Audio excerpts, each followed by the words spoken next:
O que é o som?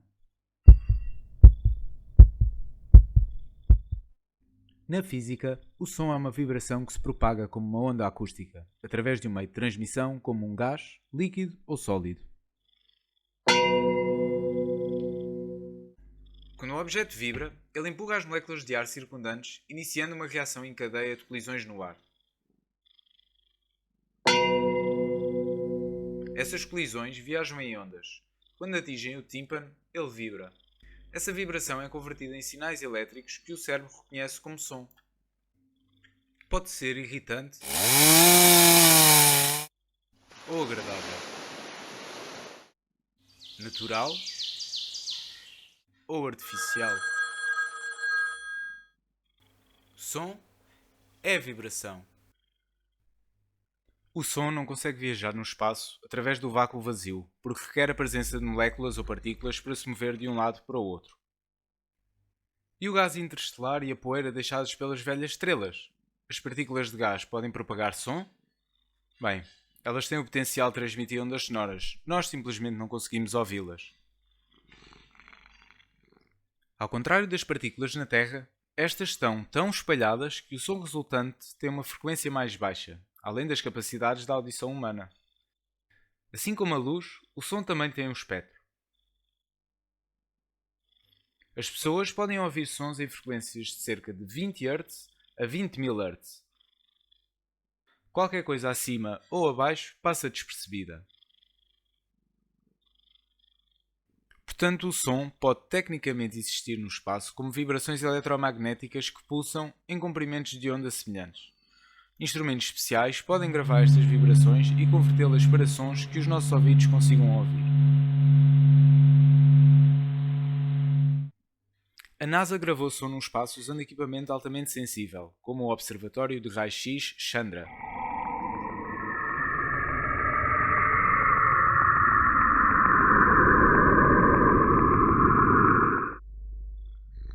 Então, como é que o som nos afeta? O som é processado no cérebro em vários níveis diferentes. Um reflexo, em que a chegada da mensagem nos leva a virar a cabeça. O córtex auditivo, onde o som é percebido. Outras áreas do cérebro, que permitem que a percepção se torne consciente. Reconhecem o som, comparando-o com os que foram previamente memorizadas e determinam uma resposta voluntária apropriada. Quando estamos acordados, os três níveis são ativados. Quando dormimos, os nossos ouvidos ainda estão a funcionar. O som entra na via auditiva e, portanto, os reflexos ainda podem ocorrer até ao córtex auditivo, mas as outras regiões do cérebro, envolvidas em emoções, motivações ou memória, estão inativas. Não há, portanto, respostas voluntárias ou percepção consciente. É importante observar que a maior parte do som à nossa volta é acidental e que grande parte dele é desagradável. É uma situação habitual estar no passeio a gritar sobre ruídos como estes e fazer de conta que não existem.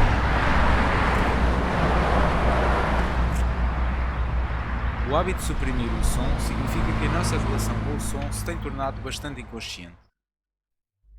O som afeta-nos a todo e qualquer momento de diversas formas, havendo 4 principais. A primeira é fisiológica. Peço desculpa aos ouvidos mais sensíveis. O som emitido acabou de dar uma injeção de cortisol, hormona diretamente envolvida na resposta ao stress e à reação de lutar ou fugir. Pode ter lembrado um dentista? O som aumenta a secreção hormonal, a respiração, o batimento cardíaco, como foi exemplificado, e as ondas cerebrais. Mas não são apenas os sons desagradáveis que fazem isso. Podemos voltar à calma com o som das ondas de águas costeiras, que tem uma frequência aproximada de 12 ciclos por segundo. Ciclo ou ciclos por segundo era o nome comum para a unidade de frequência conhecida hoje em dia como Hertz. O termo vem do facto de que as ondas sonoras têm uma frequência mensurável no número de oscilações, ou ciclos por segundo. À medida que as ondas sonoras passam, causam oscilações na pressão do ar. O tempo entre essas oscilações representa a frequência do som medido em Hertz. A maioria das pessoas considera isto tranquilizante. Curiosamente, 12 ciclos por segundo é a frequência da respiração do ser humano a dormir. Há uma profunda ressonância com estar em repouso. Nós também o associamos a estar calmos, tranquilos ou, melhor ainda, de férias. Se tiver dificuldades em dormir, este é um bom som para ajudar a adormecer.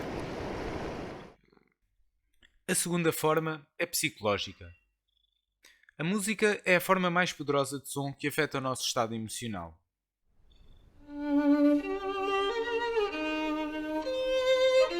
É garantido que a maioria de vocês fique bastante triste se eu deixar esta música a tocar. No entanto, a música não é o único tipo de som que afeta as nossas emoções, como já vimos. O som da natureza também pode fazer isso. Um pássaro a chilrear é um som que a maioria das pessoas considera reconfortante. A razão é milenar. Nós aprendemos que quando os pássaros cantam, há segurança. Quando eles param, é que é motivo de preocupação. Sem esquecer também que é o despertador da natureza. Pássaros a cantar, é hora de acordar. Mentalmente alerta e fisicamente relaxado. A terceira é cognitiva. Não é possível entender duas pessoas a falar ao mesmo tempo, ou neste caso, a mesma pessoa a falar duas vezes. O ser humano tem uma largura de banda muito curta para processar informações auditivas. É esta a razão que ruído como este é extremamente prejudicial à produtividade. Se tiver que trabalhar em espaços como este, será benéfico utilizar fones ou escutidores com sons calmantes para aumentar a sua produtividade. A quarta é comportamental. Da sua forma mais elementar, nós distanciamos-nos de sons desconfortáveis e aproximamos-nos de sons agradáveis. Se eu tocar isto,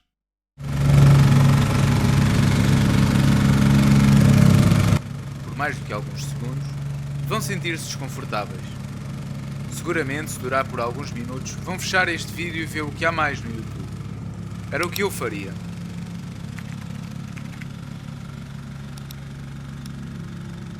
É extremamente prejudicial para a saúde das pessoas, em especial para as que não conseguem fugir de ruídos como este.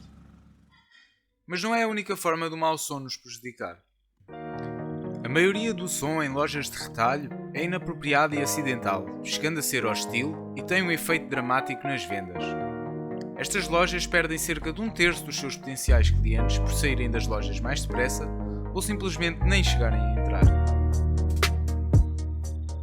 Todos já o fizeram, sair de um local porque o som lá dentro era horrível. Paisagem sonora é um conceito com origem na palavra soundscape, que se caracteriza pelo estudo e análise do universo sonoro que nos rodeia. Este modelo permite-nos começar pelo topo e olhar para os impulsores do som, analisar a paisagem sonora e então prever as 4 formas em como o som nos pode afetar.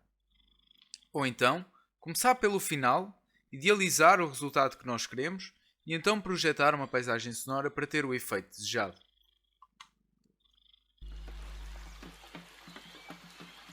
A música é encontrada em todas as culturas e religiões conhecidas, passadas e presentes, e varia amplamente entre os tempos e lugares.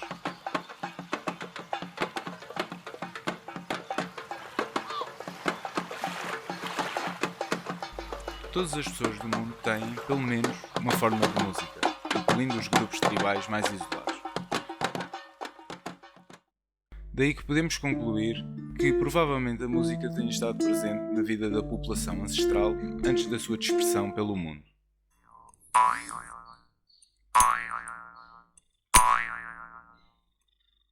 Quer isto dizer que a primeira música pode muito bem ter sido inventada em África, evoluindo para se tornar um constituinte fundamental da vida humana, como assim a conhecemos hoje.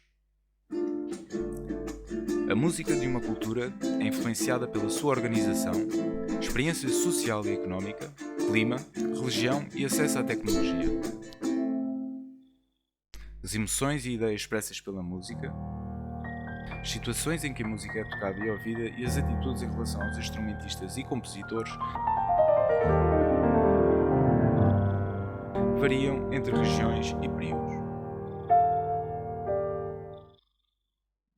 Daí que podemos constatar que a música não é uma linguagem universal, mas sim permite-nos conectar sem linguagem. A música para mim é um mundo de experiências, conhecimento, partilha, amizade, sorrisos e bons momentos, uma especial conexão com o nosso eu espiritual.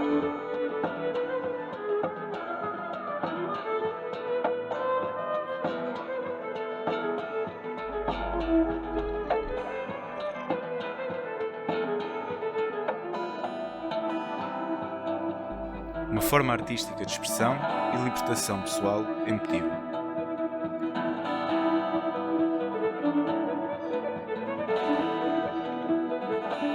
Som é vibração.